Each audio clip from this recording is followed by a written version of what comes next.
Hello everyone! If you watched my LA vlog, then you heard me say the whole airport and flying here situation was just too much to handle, so I'm not gonna go into that here.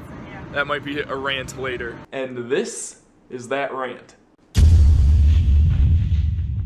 Okay, I'd like to start by saying I realized that almost everything that went wrong with this flight was my own fault. But that's not gonna stop me from complaining about it. Plus, the main problem originated from United Airlines' stupid policy anyway. The policy I'm talking about is, if you don't check a bag, then you can't check in online.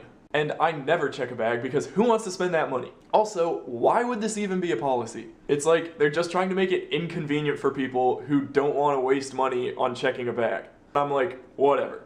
I'll just check in at the airport. So I get to the airport and realize I don't have any idea how to check into a flight at the airport, because I've grown up in a time where everybody just always checks in online. Unless, of course, you're falling victim to one of United Airlines' stupid policies. So I just get in this line and wait till I get up to the front, and they tell me, oh, if you're checking into a flight, you have to go over to that line. So I go over to the other line, wait to get to the front of that line, and then the lady tells me she can't check me in because you have to check into your flight at least half an hour before the flight. My flight was at 6 a.m., okay? I look at my watch, and it is 5:32. I realize you're supposed to get to the airport like an hour or 2 or 6 before your flight, but let me tell you, Dallas-Fort Worth Airport is smooth. I don't think I've ever had to wait more than like 9 minutes to get through security. So I think my schedule was justified. Anyways, this lady apparently couldn't do anything even though I was only 2 minutes late, which could have been easily avoided if I would have gotten in the right line first. But again, whatever. The lady was helpful and was able to get me on a flight just 4 hours later. The part that really got me though was as she handed me my boarding pass, she asked me, "Do you need to check a bag?" Really, lady? If I was checking a bag, I wouldn't be here in the first place. I would have checked in online like a normal human being. But your stupid policy wouldn't let me. But then the lady at the next counter said, "Yeah, he's gonna need to check that bag," referring to my carry-on. So I said, "No, that's my carry-on." It was at this point in my journey that I learned the difference between a carry-on and a personal item. Apparently, with my cheap flight, I was only allowed to have a personal item, not a carry-on. Which really makes me mad because I totally could have fit everything I needed in one backpack if I would have known this was going to be an issue. Again, this is probably my fault for not reading the fine print, but who reads fine print anyway? So after deliberating with these United Airlines ladies for a while, I determined I had 3 options. Option number 1.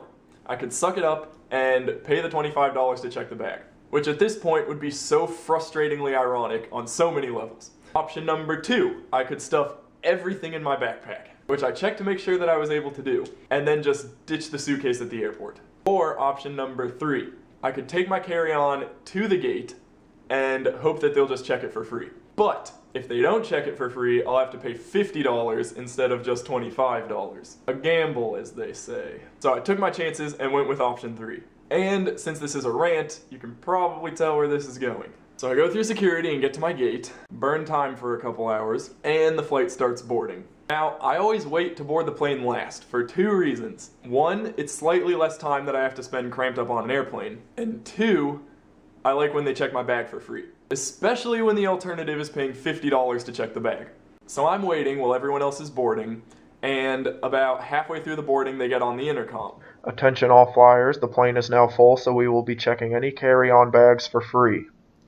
Score. So I get up to the gate and give them my bag to check and my boarding pass. But one guy caught on to my ruse. He looked at my boarding pass and was like, "Wait, you're not supposed to have a carry-on anyway." And I was like, "Well, yeah, but you're checking them for free, right?" And he said, "That's not how it works. You're gonna have to pay $50 to check this bag," which I think is ridiculous. But I kind of had it coming. Luckily, this was part of the plan, remember? So I asked the guy, what if I empty my suitcase, shove it all in my backpack, and then just ditch the suitcase, eh? And he says, "Do whatever you want, but I'm gonna have to close this gate in less than a minute." Now, I know I was the last one in line, but there is no way he had to close that gate in less than a minute. People need to get on the plane, situate their things. I can still see people walking down the little hallway thing right now. But again, whatever. I get on the ground, open my suitcase, and start just shoving everything into my backpack. The dude just looks down at me and is like, there is no way this is gonna work, man. And I'm just like, yes it will, I did this before. Which was probably not the best thing to yell, because now he knows that I know that I was trying to cheat the system. So he's like, sir, this isn't gonna work, you need to check the bag and get on the plane. And at this point, I am the epitome of desperate, frantic person in the airport. I'm on my knees in front of the gate attendant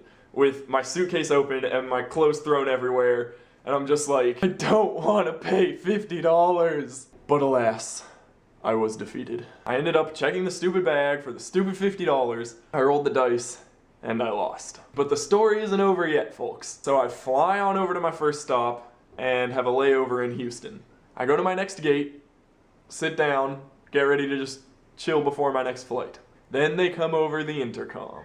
If there is a Brian Wilson at this gate, will he please come up to the desk?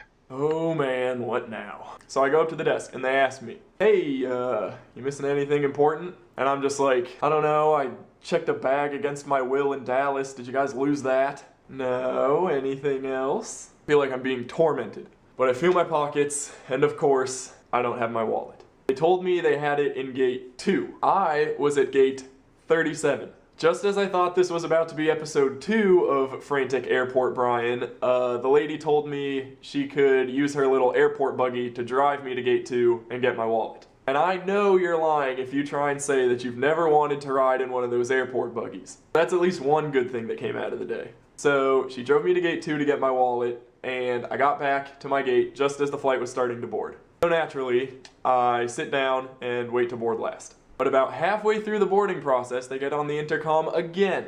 Hello everyone, our flight today is overbooked, so if anyone has flexible flying plans, would they please come to the counter? This is something Mike and I always dream of. Airlines will give you travel vouchers just for taking a flight that's a little bit later when they accidentally overbook their flights. And this flight is probably overbooked because of me anyway, since I got switched into it at the last second. So I sprint over to the counter and I ask them, so, what are you offering people who will switch their flight for you? And they offer me a $300 travel voucher just to take a flight that's 2 hours later. So I give them my address and sign something, and they say, thank you, your travel voucher will come in the mail, and we will get you information for your next flight shortly. And at this point, I'm like, nice, things are looking up. Because if I hadn't screwed up the first flight in the first place, then I never would have had this opportunity. But never count your chickens before they hatch, people. When they finished boarding, they came back over to me and said, yeah, we found space on the plane, so you can get on now. And I don't know if they're used to people being upset when they hear this news, but I was pissed. How do you find space on a flight? Did you just not count right the first time or something? Is there an extra seat in the back that like folds out that you forgot to count? Am I riding shotgun? Maybe? I don't know. So I got on the flight, and as I was walking through the gate, in a last attempt at hope, I asked, so about that travel voucher? And they were just like, no. No, you do not get the travel voucher. So when I thought the day had turned around, it actually just turned right back around and stayed terrible. But if it's any consolation, I did get to sit in the emergency row on my second flight. I've never sat in the emergency row before, but boy is it glorious. Leg room for days. So then I landed in LA, picked up my stupid checked bag, met up with my family, and the vlog picks up from there. But there you have it, my worst flying experience to date. I think in the end I blame it 10% on me not reading the fine print and 90% on United Airlines having a stupid policy. But that's all I have to say about that. Thanks for watching.